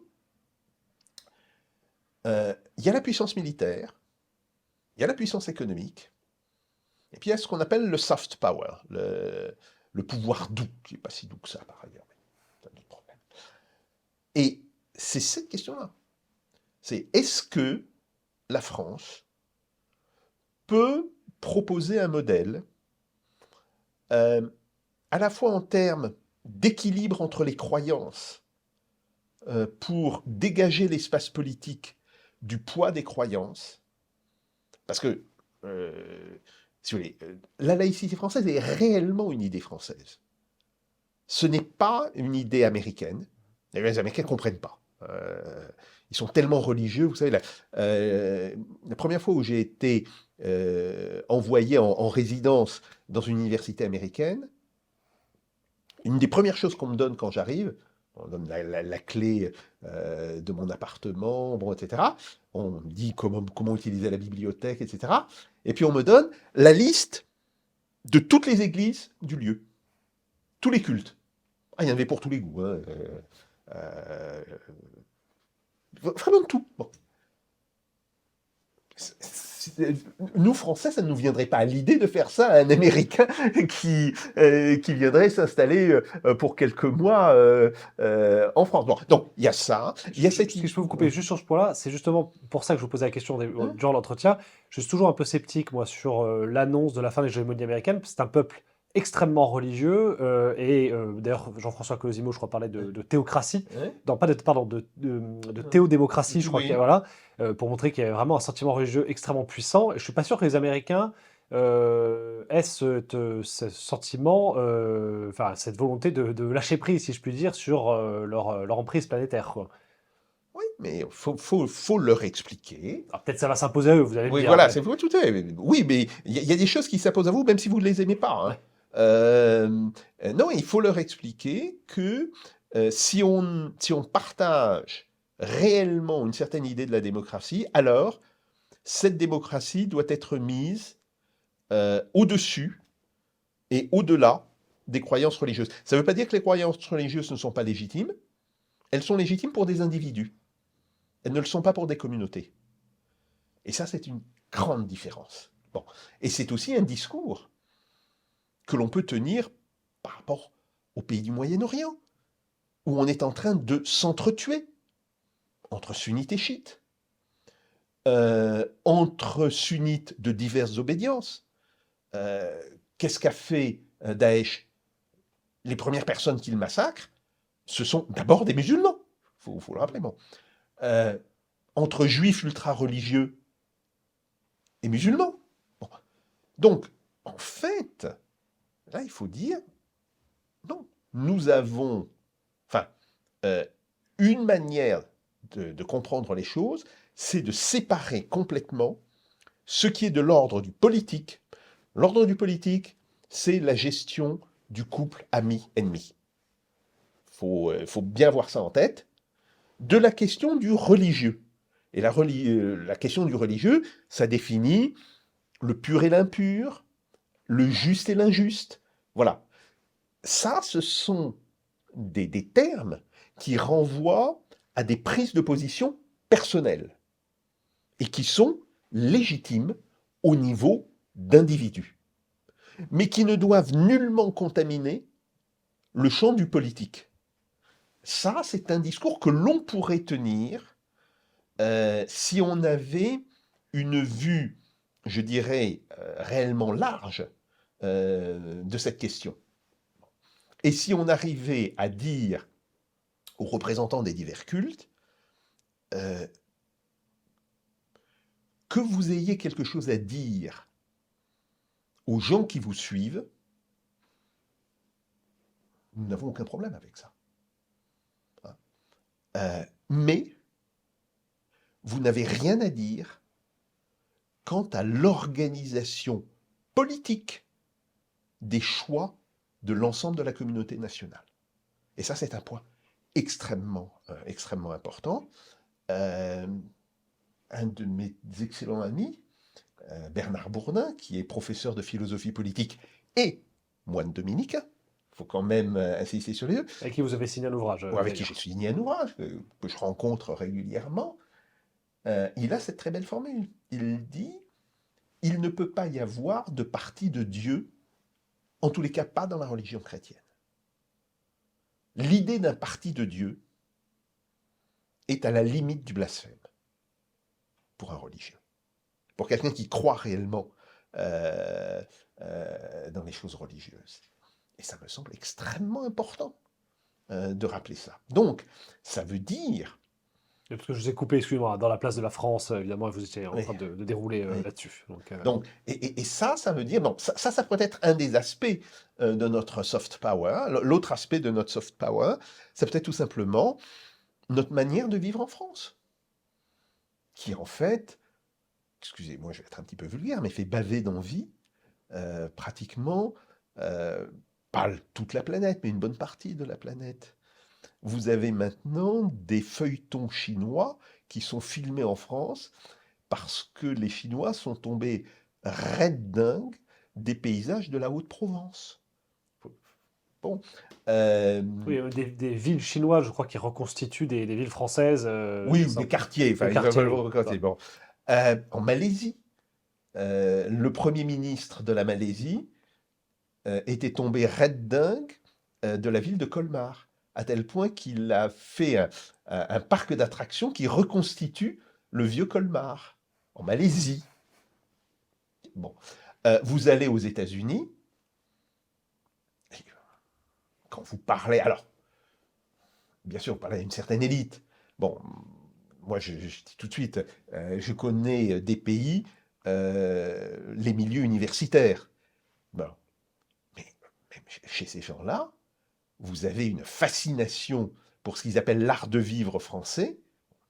Donc, ça peut être un deuxième aspect de notre soft power. Et je pense que si nous pouvions articuler cette dimension de soft power, donc ça veut dire aussi se doter de chaînes d'information à vocation universelle, émettant, bon, et bien financées, etc., avec des programmes particulièrement intéressants, bon, tout ce genre de choses. Et si on peut l'articuler sur une puissance économique retrouvée, parce que ça sera quelque chose d'extrêmement important, si on peut avoir, je dirais, ces deux jambes pour marcher, nous pouvons tout à fait avancer. Il y a un pays, alors qui est dans une autre situation que nous, j'en suis entièrement d'accord, qui est largement sous domination américaine, quoique, c'est la Corée du Sud. Mais la Corée du Sud ne s'est pas dissoute intellectuellement. Pourquoi? Parce qu'elle a développé à la fois sa puissance économique et son soft power. Après, elle a d'autres problèmes, qui sont en particulier le problème de la démographie, qui est tout à fait dramatique en Corée du Sud. Mais le fait qu'un pays de 47 millions d'habitants, qui n'a pas l'arme atomique, qui vit en fait sous une forme de tutelle américaine, et réussit malgré tout à développer cette forme d'autonomie qui lui permet d'exister au niveau régional. En tous les cas, dans l'Asie du Sud, on sait très bien qui sont les Coréens du Sud, bon, y compris quels sont leurs conflits avec les Japonais. Un conflit latent entre la Corée du Sud et la Corée en général et le Japon. Bon, pourquoi ceux qu'on fait 47 millions de gens qui sont au milieu de quand même de monstres démographiques, hein, comme la Chine, le Vietnam qui est en train de monter très vite, le Japon qui lui décline mais qui reste quand même extrêmement fort, pourquoi est-ce que ça, on ne pourrait pas le faire au niveau de la France? Donc voilà, en fait, est-ce que nous croyons encore en notre pays? C'est ça la vraie question. Et donc je pense que c'est là-dessus que se fera, à la fin des fins, les choix. Entre ceux qui ne croient plus en la France, à ce moment-là, je leur dis, mais très bien, mais partez. Vous n'avez rien à faire. Et ceux qui continuent de croire en la France, même s'ils y croient parfois de manière différente. Oui, bah, faut l'accepter, il faut dialoguer. Il faut accepter que on croit dans la France sur des bases qui ne sont pas les miennes, qui ne sont pas... Okay, mais ça, disons, ça me gêne moins que quelqu'un qui va dire bon, la France, en fait, n'existe plus. Je dis, mais à ce moment-là, soyez cohérent. Vous pensez que la France n'existe plus? C'est votre idée, vous avez tout à fait le droit de défendre ce type d'idée. Mais à ce moment-là, quittez le pays. Allez ailleurs. Allez là où vous aurez à nouveau le sentiment d'être dans l'histoire. Parce que c'est ça ce qui nous menace. Ce qui nous menace, c'est une sortie définitive de l'histoire. C'est une perte définitive de notre contrôle sur notre propre avenir. Bon. Et donc, c'est autour de cette question que se fera, à mon avis, la véritable divergence, et ça ne sera pas une divergence gauche-droite, ça sera quelque chose de beaucoup plus profond, parce que parmi les gens qui ne croient plus en la France, vous avez des gens de gauche, vous avez des gens de droite, et parmi les gens qui continuent de croire en la France, même s'ils y croient de manière différente, chacun, ben vous avez des gens de gauche et vous avez des gens de droite. Alors ça m'amène parfaitement sur ma dernière question. Je voulais vous entendre sur ce sentiment de déclassement de la France. Il y a également la question énergétique qui s'est amenée dans l'équation, si je puis dire, depuis à peu près 2 ans. Votre éclairage m'intéresse parce qu'en tant qu'économiste, moi j'entends souvent des écolos, des intellectuels, et je pense particulièrement à une personnalité que j'apprécie d'ailleurs, qui est Jean-Marc Jancovici, qui explique qu'effectivement l'ensemble donc on va dire la croissance est adossée sur une disponibilité énergétique, principalement d'énergie fossile, Et que dans un monde où ces énergies sont amenées à décroître, bah, effectivement, la logique qui s'ensuit, c'est que les économies, particulièrement, enfin, en l'occurrence, ce qui nous concerne l'économie française, est amenée également à décroître et que la décroissance est l'horizon, non pas indépassable, mais l'horizon qui va de toute façon se présenter à nous et s'imposer à nous. J'aimerais vous entendre là-dessus, parce que vous êtes économiste et ça fait des années que vous regardez, si je puis dire, ces indicateurs, que ce soit enfin, et dont l'énergie évidemment fait partie. Pour moi, c'est une idée stupide. Je te dis tant que là. D'accord. Ok. C'est une idée stupide. C'est typiquement une idée d'ingénieur. Et ces problèmes ne doivent pas s'aborder d'un point de vue d'ingénieur, mais doivent s'aborder d'un point de vue de sciences sociales. Alors justement, je crois que Marc Jancovici, mais Hmm. je serais prudent, reproche aux économistes de ne pas s'être assez penchés sur la question énergétique. Là encore, stupidité. Beaucoup d'économistes y ont pensé. Alors, pourquoi c'est une idée stupide? Un, il y a d'autres énergies que les énergies dites fossiles. Bon. Euh, L'un des objectifs, par exemple, de la Russie, dans son plan de développement de l'énergie nucléaire, son plan de développement des centrales nucléaires, est d'aboutir à la construction d'un surgénérateur, autrement dit, d'un réacteur nucléaire qui consommerait ses propres déchets, d'ici une quinzaine ou une vingtaine d'années. Ce qui veut dire que la disposition d'une énergie non polluante, non carbonée et en quantité indéfinie apparaît à l'espace d'une, voire de 2 générations à notre portée. Donc ça, c'est un premier point général. Deuxième point, les énergies fossiles sont très loin d'être épuisées. Très loin. On Il parle de faut... pic pétrolier depuis 2008 à peu près. Bullshit. Et je vais vous dire pourquoi. Parler d'un pic pétrolier sans dire à quel niveau du prix du baril vous le mettez n'a pas de sens. Si vous mettez le prix du baril à 150 dollars, à la valeur du dollar d'aujourd'hui, vous rendez non seulement rentable toute une série de gisements qui pour l'instant ne sont pas exploités, Donc il y a encore des gisements mais bien sûr, et vous donnez une incitation pour qu'on aille exploiter d'autres gisements, qu'on aille chercher d'autres gisements. Or, il faut savoir qu'il y a un tiers du territoire de la Russie qui n'a toujours pas été prospecté. Bon, les soviétiques avaient fait un énorme effort de prospection, mais malgré tout, le territoire est tellement immense qu'ils n'avaient pas pu tout couvrir, et qu'au Canada, c'est probablement 40%. des gisements de bonne qualité du coup. Même le pétrole de mauvaise qualité est utile. Vous ne pouvez pas développer une pétrochimie si vous n'avez pas du pétrole de mauvaise qualité. C'est l'une des raisons pour lesquelles le pétrole vénézuélien est tellement demandé aux États-Unis. Bon. Mais je veux dire par là qu'il est plus difficilement exploitable, c'est ça Oui, mais c'est une question de coût. Si vous avez un baril à 20 dollars, alors vous pouvez fermer pratiquement la moitié des puits existants, peut-être plus. Bon. Si vous avez un baril à 150 dollars, ça couvre les frais de prospection et d'exploitation de beaucoup de gisements qui ne sont pas encore découverts. Bien. Donc ça, si vous voulez, penser la question du pic pétrolier sans rapport avec le prix n'a tout simplement pas de sens pour un économiste. Troisième point, vous avez l'efficacité énergétique de processus industriels.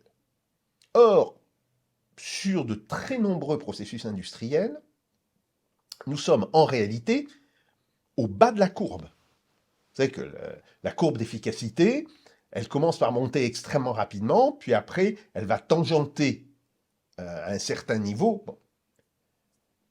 Mais il y a plein de processus industriels où nous sommes, en fait, seulement au début de la courbe. Et donc... Qu'on soit bien clair, donc de rendre plus exploitable, Non, de rendre plus efficace, plus si efficace, vous voulez. Vous avez, grosso modo, 1 litre de pétrole.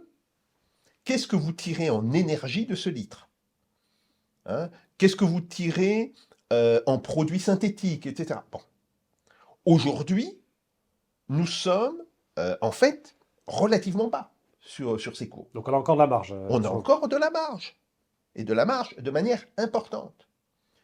Donc, on peut très bien tenir les 70 ou 80 années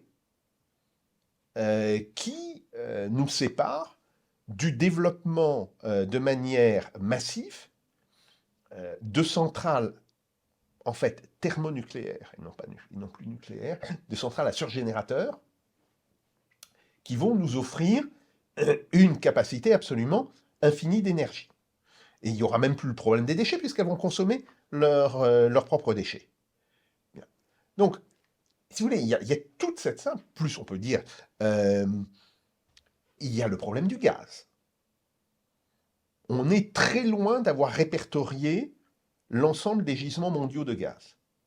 Pétrole, on l'exploite depuis la fin du 19e siècle. Le gaz naturel, c'est depuis beaucoup moins longtemps. Donc, on voit qu'il y a des perspectives.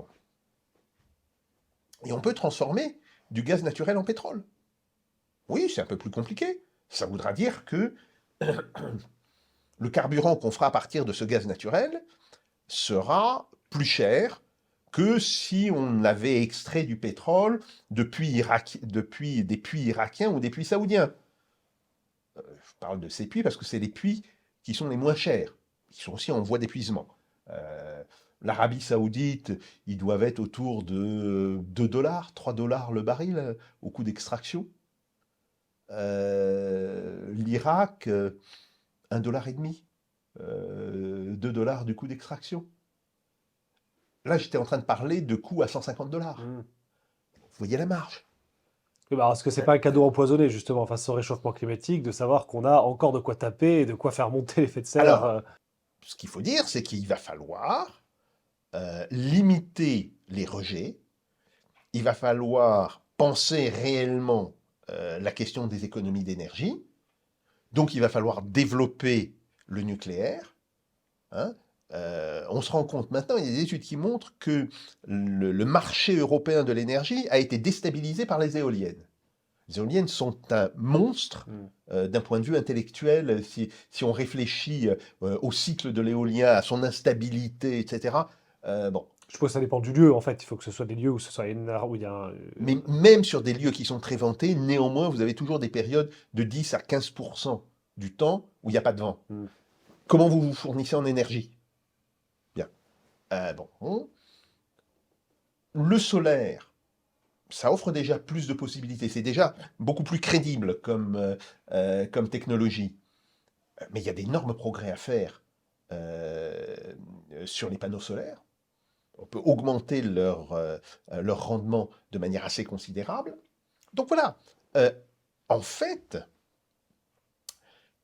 si on accepte de se dire, il va falloir faire monter l'équivalent de la productivité, la productivité d'utilisation des carburants, des hydrocarbures, au sens large du terme, pétrole, gaz, même charbon. Il va falloir faire monter cette efficacité d'utilisation de manière à pouvoir tirer plus d'énergie avec la même quantité d'hydrocarbures, donc avec la même pollution, voire le même niveau d'énergie avec beaucoup moins d'hydrocarbures. C'est un petit peu le choix qui se pose à nous. Et on voit que de ce point de vue-là, il n'y a pas de limite pour l'instant. Je ne dis pas qu'on ne découvrira pas des limites dans un siècle, dans 2 siècles. Je ne dis pas ça, je dis ça simplement. Pour l'instant, je ne vois pas de limite au développement de l'énergie sur la surface de la Terre. Pas de limite écologique, parce qu'on va simplement passer de formes de production d'énergie très polluantes à des formes d'énergie très peu polluantes. Le bois, qui a été utilisé historiquement, qui est première source d'énergie, le bois est terriblement polluant. La tourbe, une horreur. Bon. La lignite, un petit peu mieux. Bon. Le charbon, très polluant, mais qui est mieux que le bois, la tourbe et la lignite. Alors, vous pensez à quelle source? Vous pensez au nucléaire, vous évoquez le nucléaire. Oui, tout à fait. Je veux dire, si on sort des énergies fossiles, est-ce qu'on est capable avec le nucléaire, à moins comment dirais-je, de recouvrir le territoire de centrales, de soutenir l'activité économique? Oui, bien sûr. Simplement, il faudra des centrales qui soient beaucoup plus puissantes. Bien sûr. Donc, si vous voulez, ça, c'est pas intellectuellement, c'est pas un problème.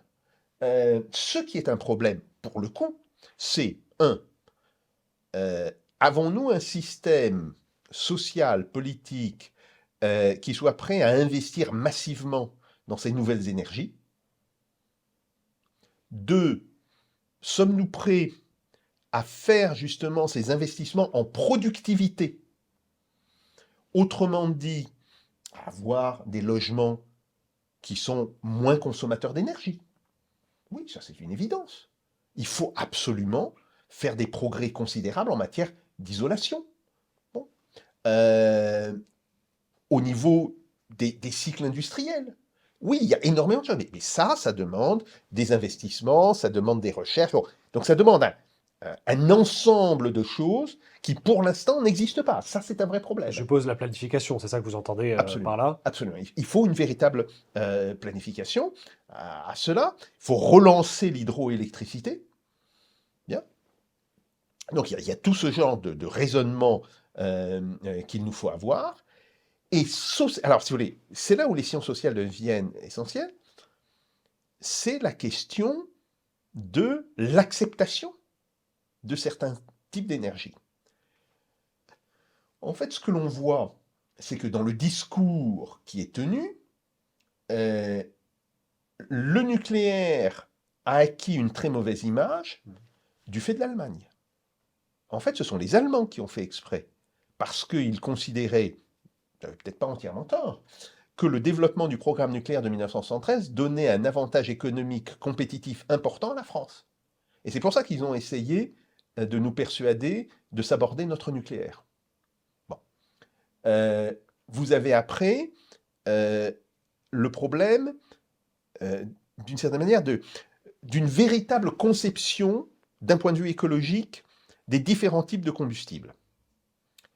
Euh, c'est absolument idiot de dire il faut sortir le gaz des énergies vertes. Ce qu'il faut dire, c'est si vous utilisez une centrale à gaz, quand vous pouvez utiliser une centrale nucléaire, oui, vous faites une bêtise. Une centrale nucléaire sera beaucoup moins polluante qu'une centrale à gaz. Mais si vous utilisez une centrale à gaz à la place d'une centrale au charbon ou d'une centrale à la lignite, ben là, vous faites un gain en matière énergétique considérable. Donc c'est ça le raisonnement. Il ne faut pas dire tout ça, c'est des énergies qui sont polluantes. Non, parce qu'au sein des énergies polluantes, il y en a qui sont relativement peu polluantes et il y en a qui sont très polluantes. Et donc, c'est plutôt ce type de raisonnement qu'il faut avoir. Et il faut comprendre que la transition énergétique, c'est quelque chose qui va se jouer sur 2 à 3 générations. Ça ne va pas se jouer tout de suite. Après, vous avez d'autres problèmes. Il est clair que quand vous avez une économie qui va mal, c'est le cas de l'économie française, c'est le cas de l'économie allemande, vous consommez moins d'énergie. Bon. Vous consommez moins d'énergie, aussi dans le cas de l'Allemagne, parce que vos processus industriels n'ont fait aucun effort pour améliorer leur productivité énergétique. Et c'est pour ça qu'ils n'arrivent plus à supporter un coût de l'énergie qui a dû augmenter d'environ 30%. C'est pour ça qu'ils sont en train de se délocaliser sur les États-Unis. Bon, ok. Donc, vous avez fait une imbécilité en fermant vos centrales nucléaires. Vous avez fait une deuxième imbécilité en laissant vos industriels garder les mêmes processus et non pas commencer à réfléchir sur comment on peut effectivement améliorer fondamentalement les processus énergétiques. Ok. Donc là, il y a des vrais choix politiques, il y a des vrais choix d'organisation de société qui se trouvent derrière. Mais ce n'est pas des problèmes physiques.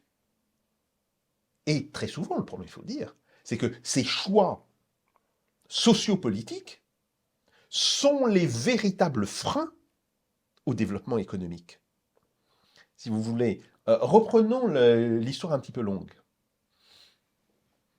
Une société de servage, une société d'ordre, est, d'une certaine manière, un blocage évident au développement de l'industrie. Une société où vous avez une petite frange de très très très hauts revenus et une énorme masse de revenus très faibles ne permet pas le développement de la consommation de masse, ne permet pas le développement d'une industrie de consommation extrêmement importante. C'est aussi un frein au développement économique. Une société dans laquelle vous dites les hommes ont le droit de faire un certain nombre de choses, pas les femmes, ça veut dire que vous n'utilisez que la moitié de votre potentiel démographique.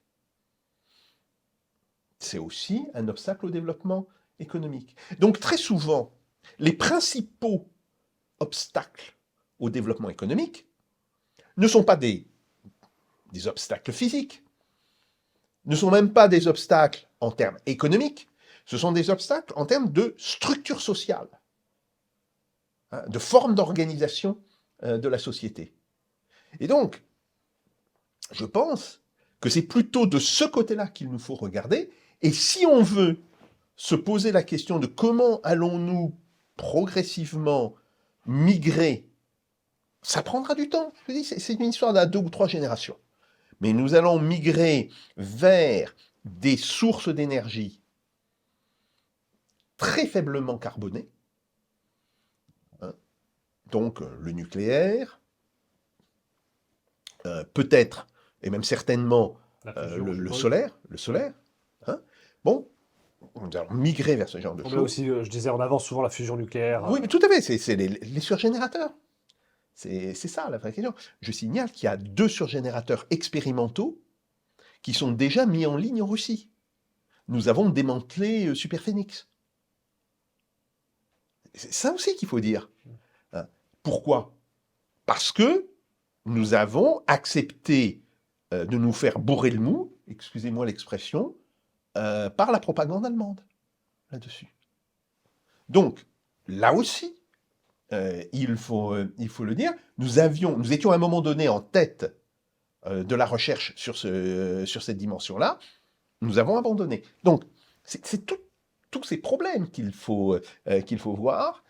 Et donc, je pense que oui, c'est possible, en théorie, mais la différence entre la pratique et la théorie, c'est notre capacité à trouver des formes d'organisation sociale, économique, scientifique, intellectuelle, de diffusion de la science dans la société, d'arrêter l'a priori anti-scientifique qui est en train de se développer aujourd'hui, et de développer des institutions qui sont capables d'organiser tout ça de manière démocratique, évidemment. Et je dirais, même si on peut avoir des doutes sur la démocratie, mais il faut le faire de la manière la plus démocratique que l'on peut, de manière à mettre tout cela en musique et à le faire avancer. Parce que, entre la situation actuelle et la situation qui est théoriquement envisageable dans 50 ans, 60, 70 ans, etc., ce qui va nous permettre de passer du premier stade au deuxième stade, c'est essentiellement des formes d'organisation socio-économique et des institutions. Tant qu'on n'a pas compris ça, on n'a pas compris l'histoire du développement économique de l'humanité depuis 20 siècles. Et je vais terminer sur une plaisanterie soviétique que m'avaient raconté des collègues russes. La première fois où j'étais revenu en Union soviétique, parce que pendant très longtemps, je n'ai pas eu le droit d'aller en Union soviétique. J'étais interdit de séjour là-bas. En 1988, donc je reviens, je participe à des premières réunions, et il me disait, du temps de la Rome antique, il y avait aussi des contestataires à Rome. Ouais. Et tu sais quelle était la bannière qu'ils avaient mis sur le Capitole? Vive le féodalisme, avenir radieux de l'humanité. Vous voyez bien, mais qu'est-ce que ça veut dire? Ça veut dire que le système féodal, malgré tout, représente un progrès par rapport au système esclavagiste. De la même manière que le système de l'égalité des droits individuels, qui est la dissolution du système féodal, représente un progrès par rapport au système féodal. Et que, on ne sait pas ce qu'il y aura dans le futur, mais qu'une société que j'appellerais pas communiste, mais en tous les cas, qui serait une société qui mettrait au centre de la société la notion de la coopération entre les individus et entre les différentes activités humaines, serait un progrès par rapport à cette transformation d'une société de droits individuels en une société idéologiquement dominée par l'individualisme.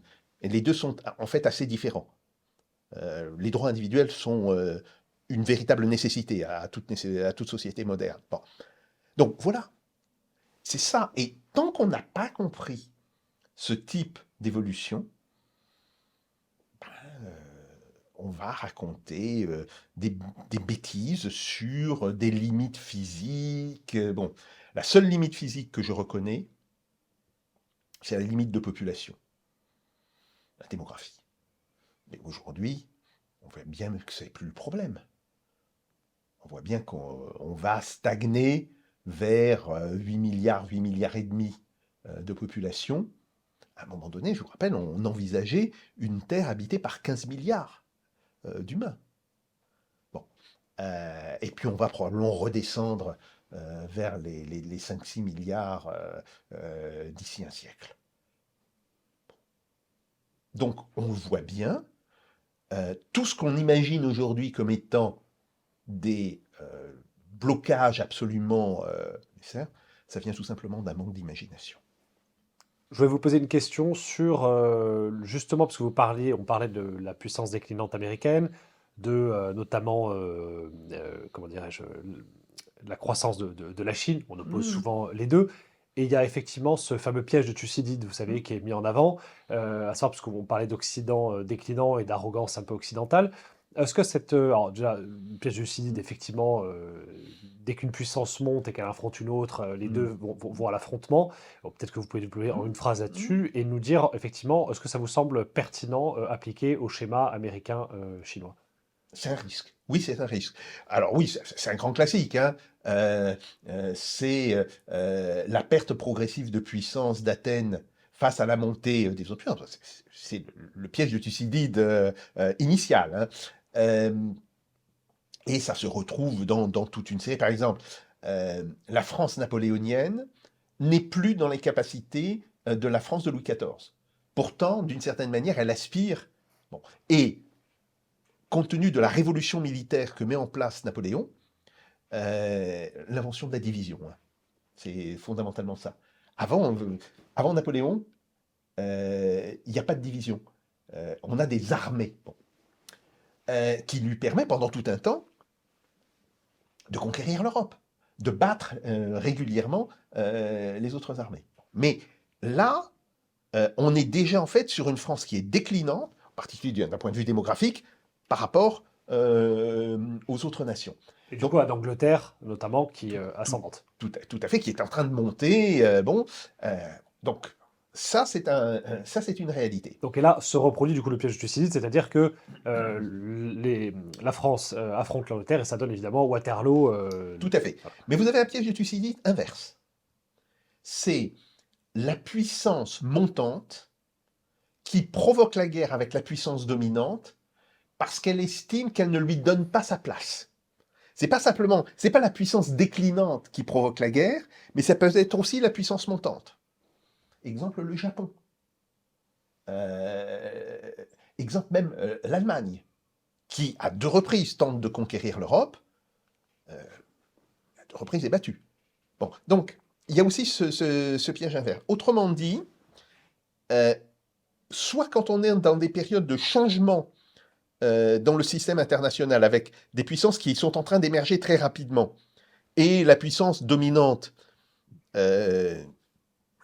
qui reste dominante et qui n'a peut-être pas conscience de cette montée des puissances, ou alors quand on est dans un système où on a une puissance qui décline et d'autres puissances qui sont en train de monter, oui, il y a des risques de conflit. Pour cela, que je vous ai dit qu'il fallait que l'on crée des ponts entre l'Occident global et le Sud global. Grosso modo, entre le monde de l'OTAN et le monde des BRICS. Bon. Il y a un pays qui cherche à le faire, c'est évident, c'est la Turquie. Bon. Sauf qu'il le fait avec sa propre idée d'avoir son empire régional. Donc, c'est très problématique. Et je pense pour ça qu'il y a un pays qui pourrait le faire, et dont d'une certaine manière, c'est l'histoire même de sa diplomatie qui le pousse à faire ça, c'est la France. Jacques Sapir, merci. Merci beaucoup. Merci à vous.